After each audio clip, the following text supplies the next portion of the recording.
María, la pequeñita que soy. Ella hace collage muy padrísimos. Los pone en Instagram y su nombre es María de las Cazuelas. Entonces así la pueden encontrar. Tiene muchísimos seguidores. Ella no vende lo que ella hace. Yo creo que le diría mejor si vendiera esa obra, porque los arquitectos siempre batallamos, ¿verdad? O sea, somos muy malos administradores. En el caso mío, tienen ahí parte de lo que yo hago también, que es la pintura. Es una actividad que la hago desde antes que hiciera la pintura. Desde los 12 años me ha gustado mucho el dibujo y las técnicas clásicas al óleo. Allá atrás ven algo de lo último que estamos pintando. Entonces siempre es una actividad que he mantenido paralela. De vez en cuando, 1 hora, 2 horas cada día dedicamos también a eso. Y mi socio le gusta mucho lo que nosotros le llamamos el arte objeto. Ya ven esas flores que son decorativas, pero también tienen algo más. Hemos perdido esa capacidad y esa cualidad.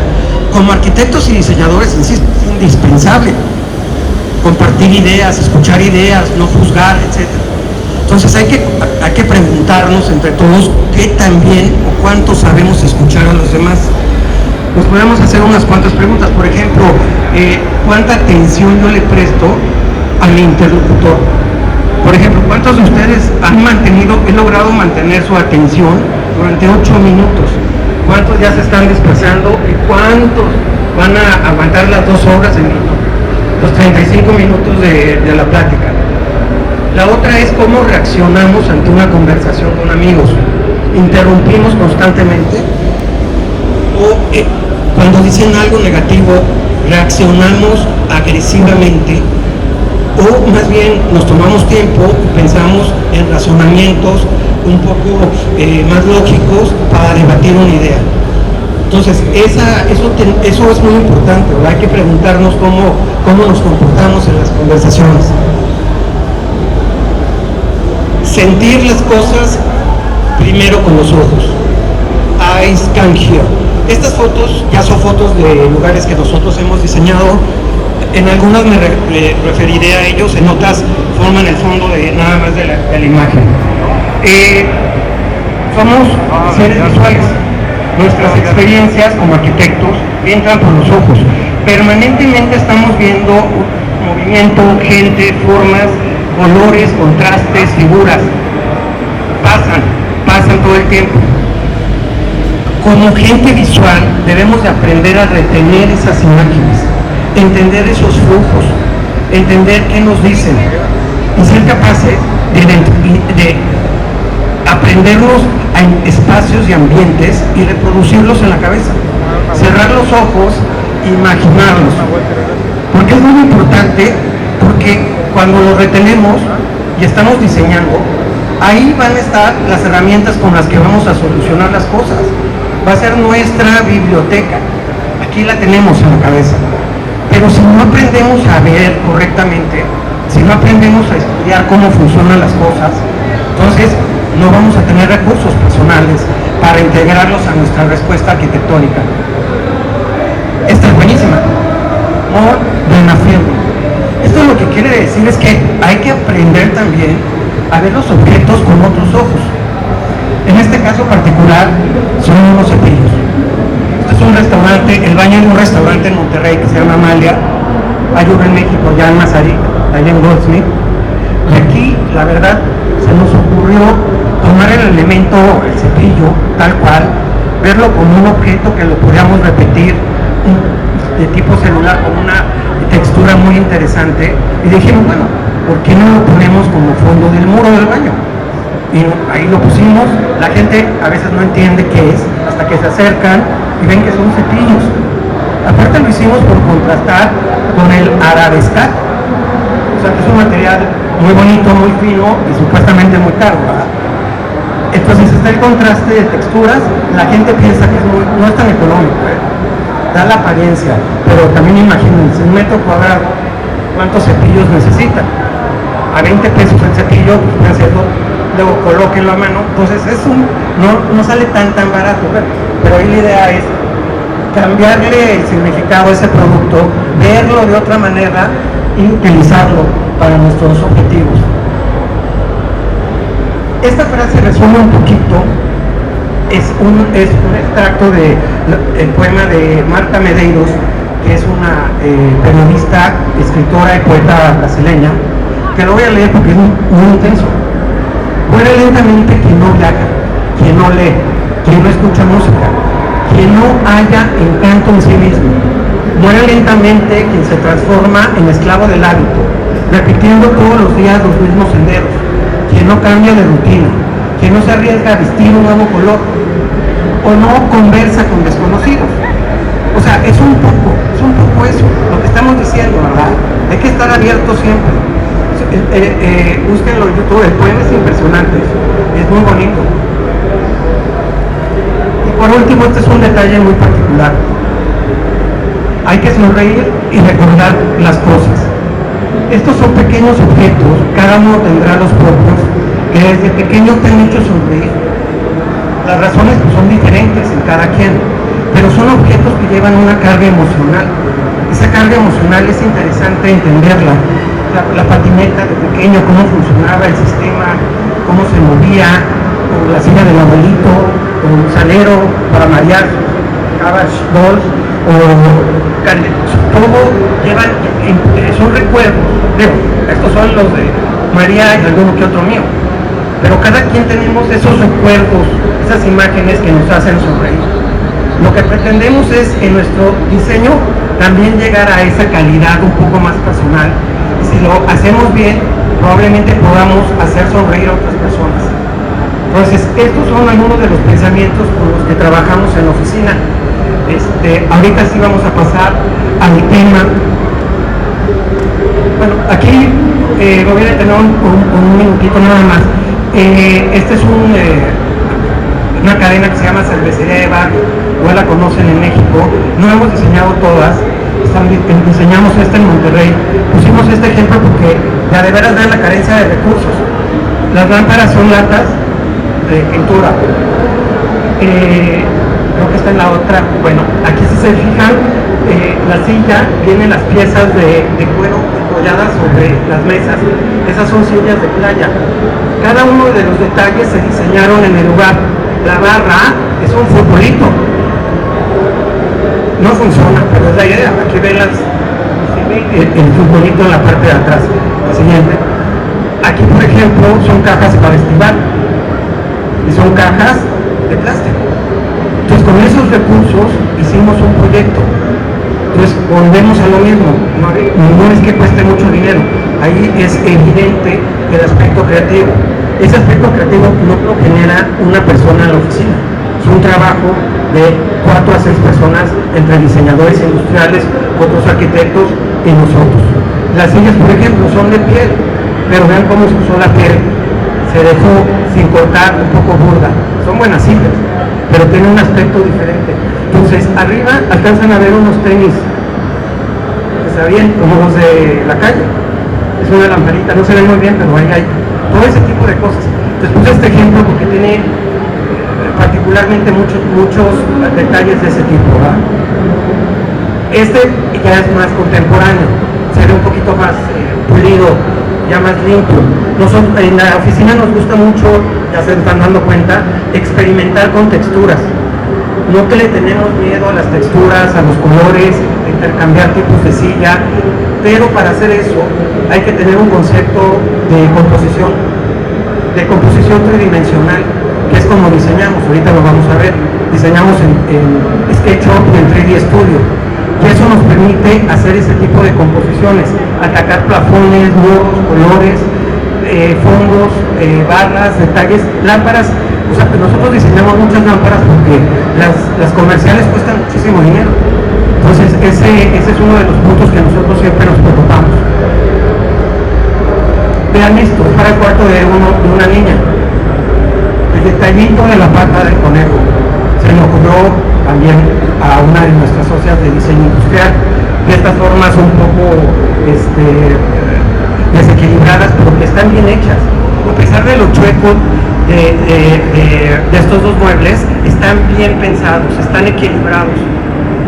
Entonces hay que tener un cierto concepto para la combinación de colores, sustituir la patita, poner ese detalle, ¿sí? y hay que tener esa mente creativa para hacer eso. Bueno, vamos a ver algunos aspectos técnicos y de procedimiento que nos pueden ayudar al proceso creativo. O sea, como les había comentado, normalmente nosotros vemos a las gentes creativas como gentes excepcionales. No, todos nosotros podemos identificar de qué manera podemos ir aumentando nuestra capacidad de crear. Algunos de las técnicas más importantes son las siguientes. Primero, hay que definir el problema. Hay que tener muy claro hacia dónde vamos, qué es lo que vamos a resolver y cómo lo vamos a resolver. Si no lo definimos bien entre todo el equipo que se está armando, vamos a tener problemas, nos vamos a estar desviando, se van a ocasionar bloqueos creativos porque no vamos a estar en el mismo canal, alguien va a estar viendo la solución por acá, otro por allá. Entonces, enfocar el problema es el primer paso, para no perder tiempo, para eficientar la respuesta. El caso que tenemos aquí, este es otro restaurante en Puebla, es el Santo Agave. Aquí la definición del problema de un restaurante normal no fue nuestra preocupación. Los clientes querían un restaurante de comida mexicana, los clientes son jóvenes, entonces querían comida mexicana más contemporánea. Entonces la arquitectura que pusimos no te grita que soy mexicano, tiene detallitos, ¿verdad? El uso de la piel, la madera, lo que tiene el fondo de las lámparas, pero hay elementos muy contemporáneos, o sea, la cava de granito, esa pantalla de arriba, que son puras piezas individuales de metal, que son como hojas, y otros elementos. Entonces al final el lenguaje arquitectónico lo vimos muy claro. Aquí, ¿cuál fue el problema que nos tuvimos que enfrentar? El local había sido una casa en la calle principal ahí de Puebla. Luego en el jardín de la casa construyeron un bodegón y se convirtió en una agencia Acura. Entonces los dueños al principio querían tirar todo. O sea, dicen, no, yo no creo que ya aguanta esta propiedad un tercer uso. O sea, ha sido casa, agencia y ahora restaurante. Entonces analizamos el problema y decidimos quedarnos con la agencia. Aprovechamos la doble altura, no hay fotos, no tengo más fotos, pero diseñamos unas lámparas muy grandes, o sea, que equilibraban el espacio. Dejamos la parte de las oficinas de Acura para la venta de eventos y cambiamos toda la fachada. Nadie se acuerda en Puebla que allá había una agencia y la casa se manejó como todas las áreas de cocina y de servicio. Entonces el resultado fue bastante decente y resolvimos un problema muy fuerte del cliente. Hay que generar un clima de libertad donde estamos trabajando y con quien estamos trabajando. En ese clima de libertad deben de fluir las ideas, pero debe de haber una confianza mutua y respeto. El respeto es indispensable, respetar la gente con la que estás compartiendo esos momentos donde estás interactuando para conseguir una idea. Se puede llegar al caso de que tomemos ideas que no son nuestras y de ahí cada uno parta a producir otra idea. Eso es un ejercicio muy sencillo. O sea, cada quien dice una idea y ahora tú vas a trabajar con la mía, tú con la de él y a ver qué haces. Entonces de esa manera forzamos a que todo el mundo vea cómo tratar de ver qué es lo que está viendo la otra persona desde el punto de vista creativo. Gestión de la atención. Junto con definir un problema, también todos los esfuerzos deben de ir enfocados en una misma dirección. Eso nos permite ahorrar, porque al final de cuentas el aspecto creativo no es caótico, debe de estar sistematizado, organizado, ordenado. Entonces el orden es importante y la gestión de la atención hay mucha gente, muchos de nosotros, en mi caso por ejemplo, que nos perdemos, divagamos. Entonces de repente no podemos, me cuesta trabajo. Entonces parte del trabajo del equipo creativo es mantener a todos en la misma dirección, ir hacia un mismo punto. No cada uno puede andar divagando todo el tiempo con sus respuestas, porque no tenemos tiempo. Al final hacemos objetos que se venden, que hay que entregarse en 3 meses, que tienen que pagar renta. Entonces no podemos perder tanto tiempo, hay que enfocarnos. En el caso de este restaurante, es la Malia, igual en Monterrey, va a abrir una en Mazarik en unas 3 semanas. Nos vas con está en Mazarik también, el de la Malia en Wolfsburg. Aquí, por ejemplo, todo el mundo tuvimos que enfocarnos con una parte del problema muy clara. Este era un local muy difícil, puros cristales. El cristal y el ruido no se lleva, todo rebota. Para un restaurante es lo peor. Aparte, el local era todo irregular con muchas esquinas, tampoco funciona. Entonces, ¿cómo resolvimos el problema? Nos enfocamos todos a ver cómo lo hacemos. Hicimos esto. En el centro del restaurante pusimos una especie de colchón acústico. Lo llenamos en ese lounge del restaurante. En la parte del fondo ven la barra con el restaurante bar. En la parte de la izquierda está el restaurante formal. Y en el centro quedó el lounge. Pusimos madera. Todas esas formas de madera hacen que rebote el sonido. Pusimos alfombra, que en los restaurantes es muy raro que los pongas, pero el lounge te lo permite. Desde donde se tomó la foto hay cortinas gruesas que también absorben muchísimo el sonido. Pusimos telas también gruesas y el resultado fue muy bueno.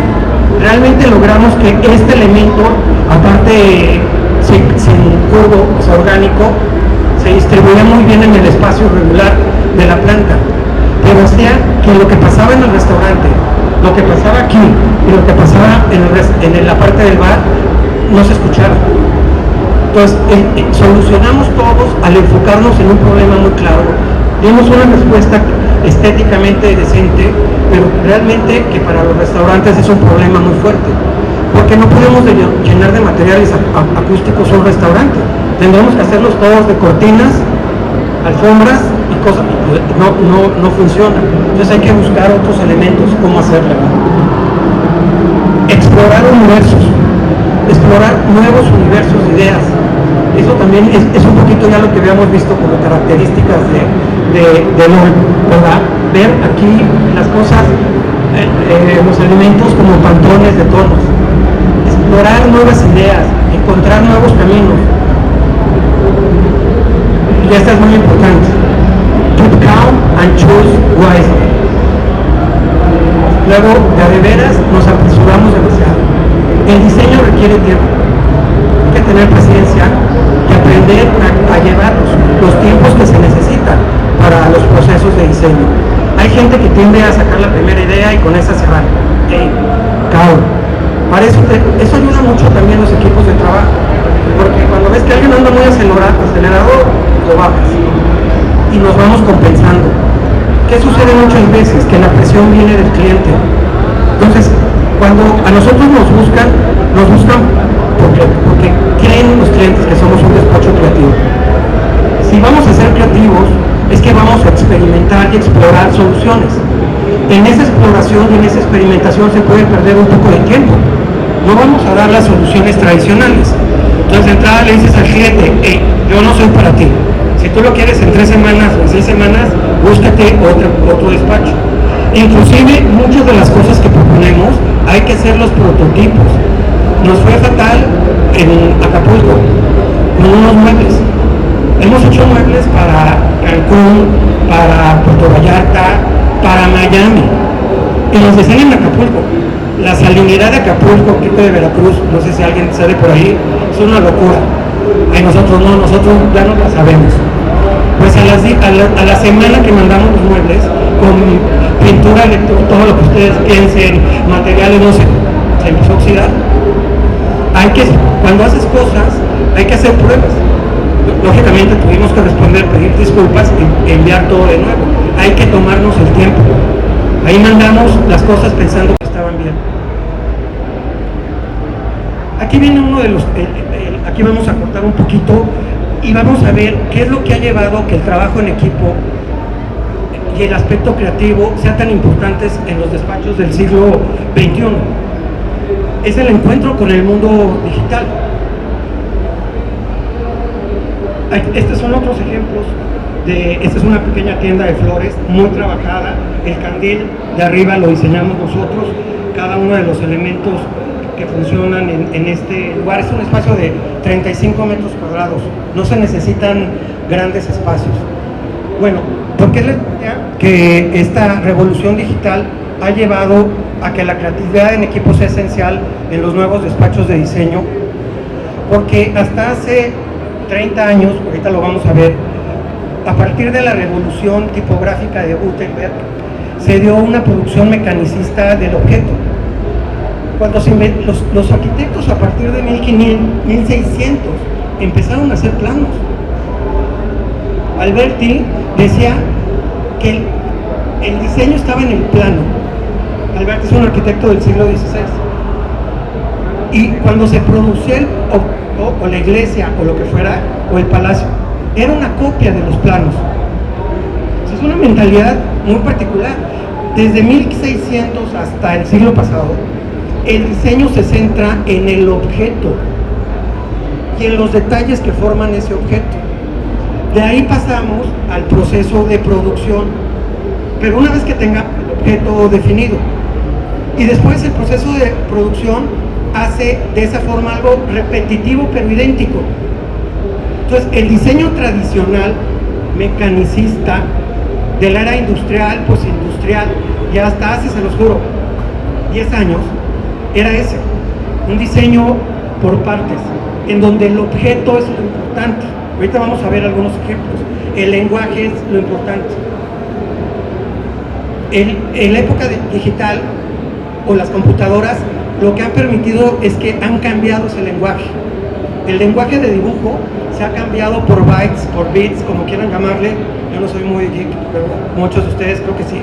Bueno, pero lo importante es eso, ya no producimos dibujos, producimos un lenguaje que podemos compartir con otros especialistas al mismo tiempo. Eso ha revolucionado el diseño, de una manera que ahorita la vamos a ver, no tienen ni idea cómo. ¿Por qué? Porque compartimos un lenguaje en el momento.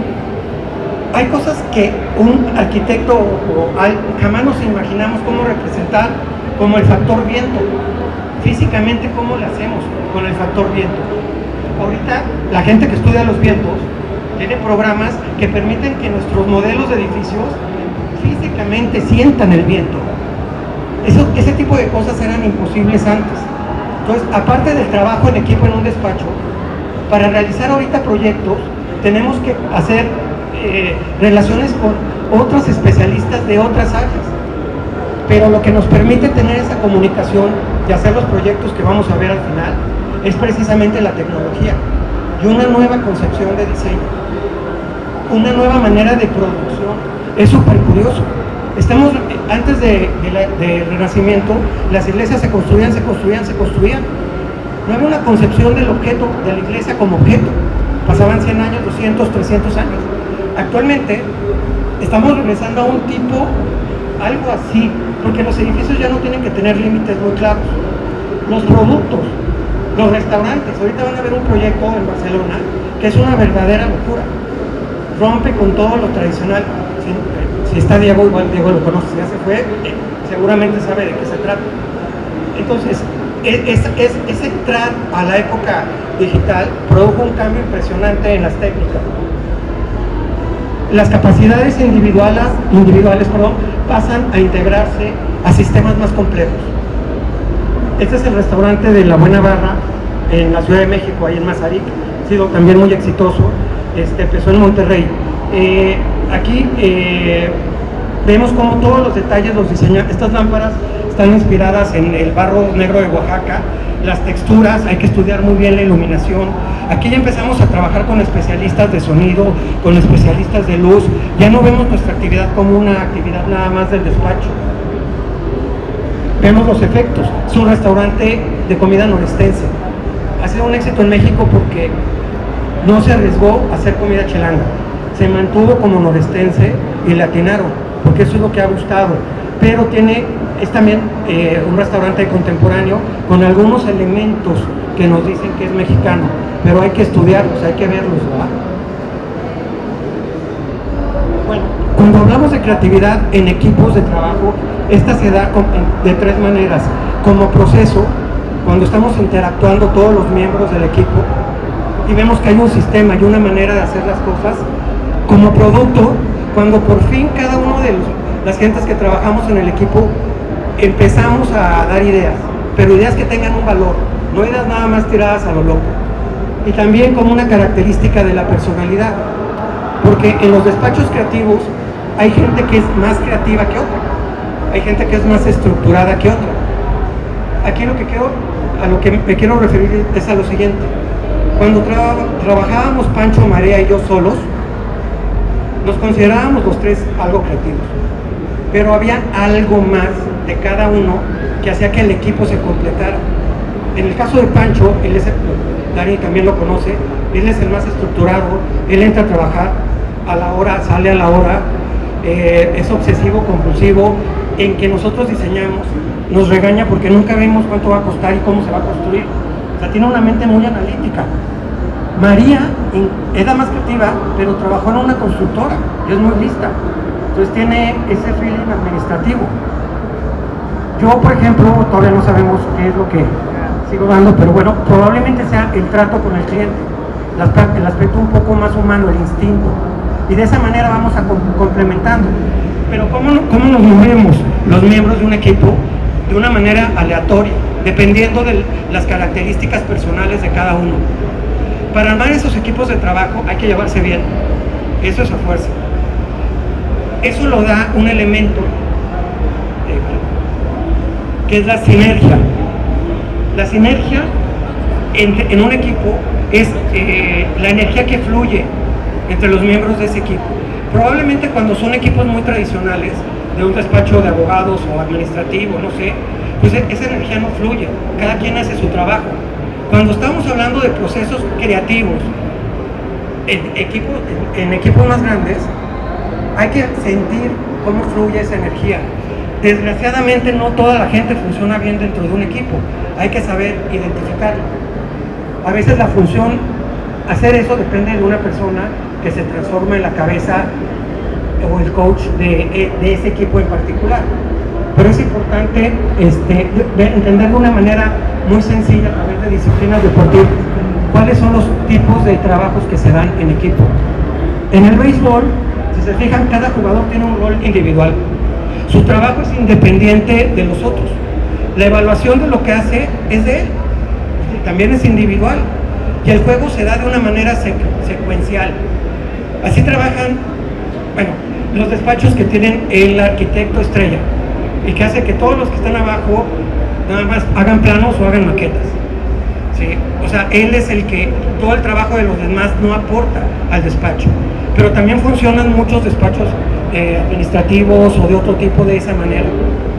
La segunda, como equipo de fútbol, ahí también todos tenemos ya un rol definido, pero ya tenemos que usar estrategias para lograr nuestros objetivos. Esas estrategias son las que empiezan a hacer del equipo de fútbol un sistema. Ya no funciona de una manera aislada. Eso se acerca más a lo que queremos. Y es donde podemos empezar a experimentar, si alguno de ustedes trabaja en despachos de este tipo. Pueden ser también despachos creativos como publicistas, mercadotecnistas, o sea, esto se aplica a diseñadores gráficos. Yo estoy hablando del fenómeno que conozco, pero evidentemente se puede aplicar a cualquier despacho creativo. El último es el más difícil, es el tenis pero en dobles. Ahí tú vas a tomar el lugar del otro, tienes que compensar, tienes que estar moviéndote, tienes que entender las habilidades de tu compañero y sus debilidades. Ahí ya es otra dinámica, mucho más complicada. Yo creo que cuando trabajábamos al principio en la oficina, nos acercábamos a esto. Entre los tres originales tendíamos a complementarnos bien. Este último se facilita en equipos pequeños. Equipos más grandes se van al del medio. Creatividad aleatoria en las primeras etapas de diseño. El diseño nosotros lo dividimos en dos etapas. El anteproyecto, que es la parte más creativa, y en donde vamos y regresamos con el cliente y con otras personas para dar una respuesta. Nosotros la trabajamos en tres dimensiones, en maquetas virtuales, ya sea en SketchUp o 3D Studio o lo que sea. Posteriormente viene un trabajo más estructurado, que es el proyecto ejecutivo. Son todos los planos. Pero una vez que tenemos ya el objeto tridimensional, lo único que hay que hacer es pasar esa información a planos que se puedan repetir y construir, y también que se puedan cotizar o que se puedan enviar a otras especialidades. Esto cada vez se hace al mismo tiempo que el otro. Nosotros todavía no hemos llegado a ese grado, que es el que queremos, integrarnos no solo como despacho, sino con las otras especialidades. Pero ese es el siguiente paso y ya lo están dando despachos muy importantes. La evolución en el proceso de diseño, era lo que les comentaba. O sea, durante muchísimos años trabajamos de esta manera el diseño, de una manera bidimensional, con plantas, cortes y fachadas. Ahorita estamos diseñando la tridimensión con montones de programas interesantísimos.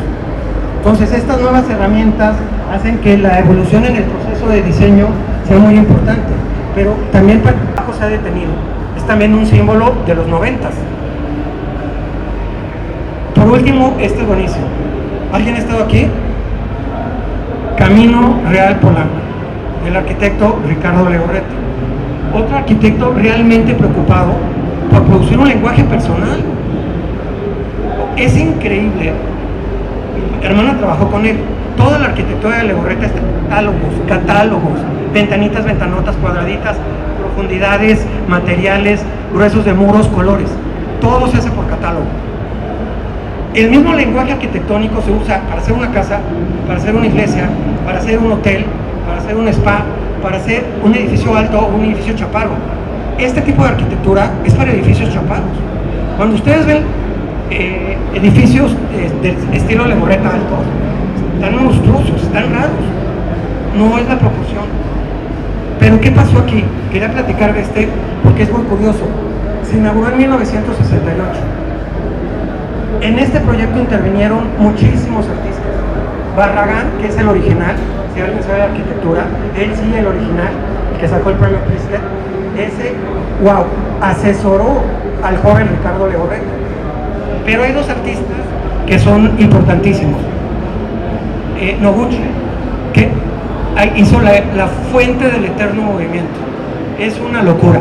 Aquí está apagada, que menso, debe haber sacado esta fuente sigue admirando a todo el mundo. Es una fuente que es una escultura. Es el agua que se convierte en escultura. ¿Sí la han visto funcionando? Siempre dando vueltas. Matías Geritz hizo celosía rosa, que es el otro elemento que se identifica muy bien del proyecto. Pero hay algo que nadie sabe. Este hotel maneja una planta que se llama planta laberinto, porque maneja un esquema como en espiral. Si alguien ha ido a una boda y sale a las 4 de la mañana, lo más probable es que no encuentre su cuarto. Tienen que poner botones de pánico para que te lleven a tu cuarto, te pierdes. Entonces la planta laberinto funcionó increíble, igual demasiado bien. Pero ¿quién diseñó esa planta laberinto? Ricardo Legorreta, Matías Geritz, el escultor. ¿Qué reconocimientos tuvieron ellos? Mínimos, como artistas. La fama va para el despacho de Ricardo. Es muy buen arquitecto, pero mi hermana trabajó con él y en los últimos años de su carrera estaba traumado por lo mismo. No se podía salir de su lenguaje. A sus clientes les presentaba otra cosa y lo regresaban a los muritos, murotes, amarillos, rositas. No había de otro y falleció. Entonces, estos son 3 ejemplos de artistas y cómo se trabajaba antes. ¿Cómo estamos trabajando ahora? Este está buenísimo. ¿Alguien conoce a este artista? Jeff Koons. Este artista es un artista conceptual, no es como Botero. Este artista yo no creo que pinte ni esculpa. Él es buenísimo para conseguir dinero y hacer unas locuras como estas. Esta yo la vi en Rockefeller Center hace un mes y medio, ahí creo que ahí sigue. Es la bailarina sentada. Es un inflable. Él trabaja con despachos buenísimos, con una fábrica especializada en hacer este tipo de productos. Y él dice qué textura quiere y qué pasa. Pero hay un pequeño problema. Ya lo demandaron. ¿Quién lo demandó? un ucraniano que hizo la figurita de porcelana y dice, oye, es mi figura, es mi producto. Aquí es donde yo ya empiezo a tener problemas como artistas como Kunz. Él tiene 160 personas trabajando en sus talleres de Nueva York, 160. Y volvemos a lo mismo, se lleva todo el crédito. Lo que estamos hablando ahorita es la autoría. Yo creo que la persona que hizo la figura original tiene algo de derecho sobre este objeto. El pintor, el artista se lo niega, pero yo pienso que sí. Es más, debió haberlo reconocido desde un principio. Eso es muy importante, el reconocimiento. Igual, ahorita ya los artistas, por ejemplo, si él no es escultor, si él no es pintor, si él no es programador, ¿él qué es? Un director. Es un director de cosas. Es artista sí, porque tiene ideas geniales y muy padres. Aquí mi problema es específicamente que no comparte con su equipo, porque los resultados definitivamente son de otro tipo. En el caso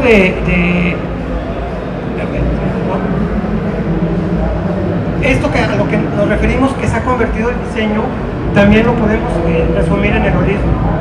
Todo por entero, totalidad. Es una posición metodológica y epistemológica que postula cómo los sistemas físicos, biológicos, sociales, económicos, mentales, lingüísticos y sus propiedades deben ser analizados en su conjunto y no solo a través de las partes que los componen.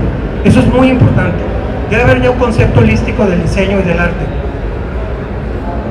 Esto es una locura. Este es un experimento en Barcelona de gastronomía. Lo están haciendo un artista francés, Olé, y los de los hermanos Roca, que tienen el Cela, que no sé cuántas estrellas Michelin. Está apoyado por el gobierno. Es una locura desde cualquier punto de vista, porque interviene en todos los sentidos. Son 5 espacios, 950 metros cuadrados. Costó 40 millones de euros. ¿Quién paga por eso? Pues el gobierno. ¿Por qué? Porque la gastronomía da así a la ciudad de Barcelona. Entonces, en lugar de hacer anuncios publicitarios, en una campaña se invierten 15, 20 millones de euros. Hicieron esto.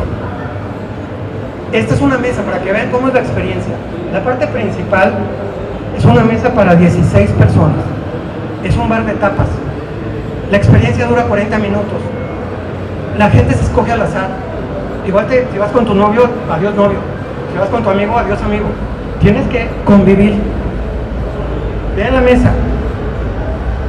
O sea, ya tiene el sistema de proyección digital para que tú vayas escogiendo los platos que quieres. Alrededor giran todo tipo de experiencias visuales, sinfónicas. Se han hecho varios músicos han hecho composiciones especiales para este espacio.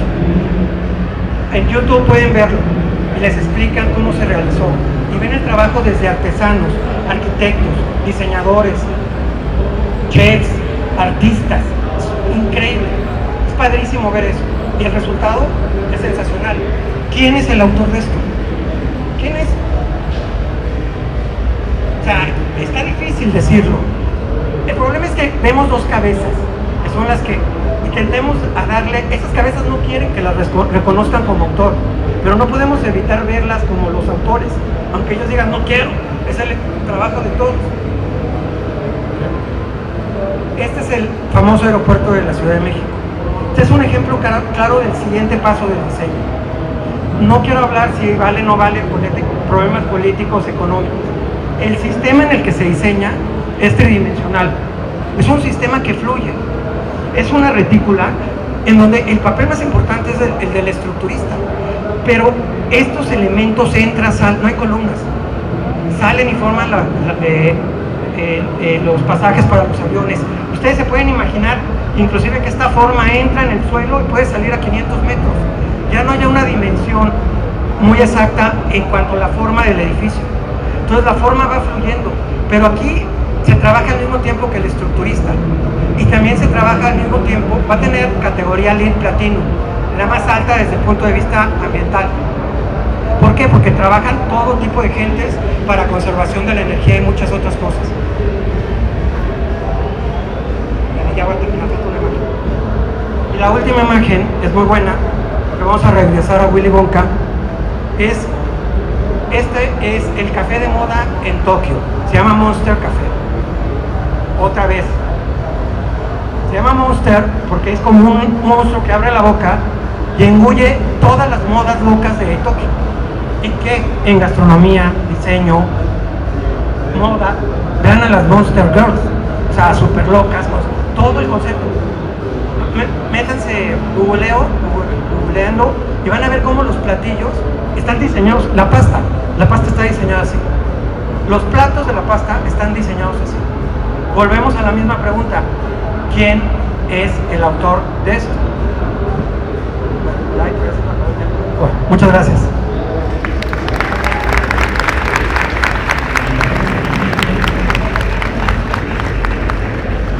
Lo que ellos hicieron sin copiarlo, metiéndole tu propio estilo. Ese es el problema. Ya no debemos de hablar de estilos.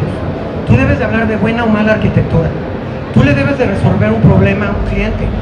Por ejemplo, nosotros en la parte creativa del despacho, que es la comercial, los restaurantes, imagínate que solucionáramos todos los restaurantes con nuestro mismo estilo arquitectónico.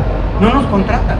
Nos contratan firmas que son enemigos entre ellos, pero saben que la respuesta que les vamos a dar es original y única.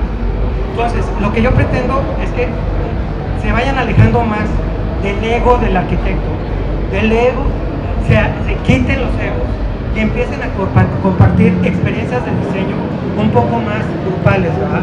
Y estar más preocupados por la calidad del diseño que por el lenguaje de diseño. Yo sí veo ya todas estas cosas y todos estos actos. Mira, Frank Gehry, el del Museo de Barcelona, todo el mundo piensa que es súper contemporáneo. Es lo último del mecanicismo. Son formas complicadísimas, pero sus métodos de diseño son súper tradicionales. No ha hecho nada del último que vimos. Entonces, es el extremo del formalismo. Zaha Hadid igual. Pensamos que Zaha Hadid y sus formas, wow, están loquísimas. Ellos porque tuvieron una herramienta más para hacer sus formas locas, pero buscaban un lenguaje, su lenguaje. Foster no busca un lenguaje en el aeropuerto, ningún lenguaje, busca dar una respuesta al problema del aeropuerto de la Ciudad de México. Entonces hay que dar respuestas adecuadas y de calidad.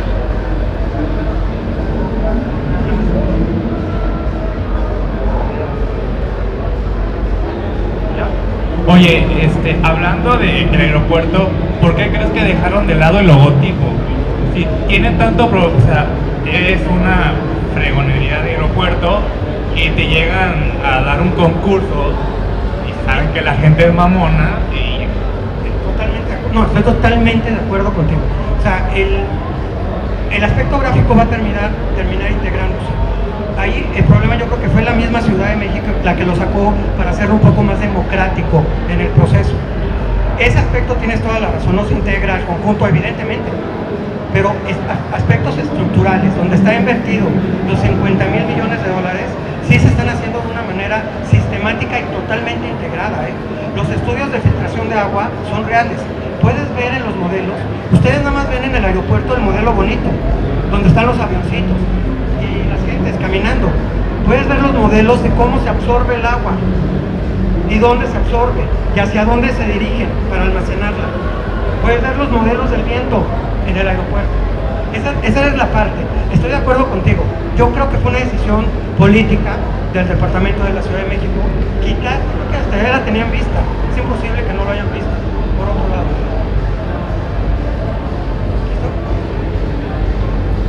Es hora de brillar. Gracias. Hola, mucho gusto. ¿Algún consejo, ahorita que es el tema del trabajo en equipo, para que un estudio funcione bien? Yo trabajo en un estudio con más de 8 diseñadores industriales, 3 gráficos, 2 animadores. Ve formando equipos pequeños. Si no han experimentado trabajar en equipo, ve formando equipos de 3 gentes, 4 gentes. Debe de haber una cabeza, un head coach, que es el que debe de dirigir un poquito hacia dónde van esos equipos. Pero debes ir formando esas mesas de trabajo en conjunto. Ya no debes de ver tu diseño en tu despacho como una parte que va por etapas. Desde el principio deben de estar interviniendo todas esas personas en el proceso. poco a poco puedes integrar en equipos de 4 o 6, como le estamos haciendo nosotros ahorita, ¿verdad? Tienen que perder el miedo, tienen que experimentar. Toma 1 o 2 proyectos de los que tengas e inténtenlo, a ver qué resultados tienen. Va a ser las de ganar, ganar. Ganar, porque en estos momentos la complejidad del medio que tenemos, el conocimiento no es de 1, ni de 2, ni de 3. Hay que compartirlo y que se le agregue valor, que no sea nada más la suma de cada uno, sino que el trabajo, esa es la sinergia, que el valor de lo producido en ese nuevo sistema agregue al resultado. Pero hay que ensayarlo. En los despachos como el tuyo, tienen que aprender a tomar riesgos. Es tomar riesgos, confiar en su gente, pero empezar poco a poco, ¿verdad? Bueno, un aplauso a Celso Álvarez. Gran arquitecto, gran amigo, y nuevo guía de la familia Nómada.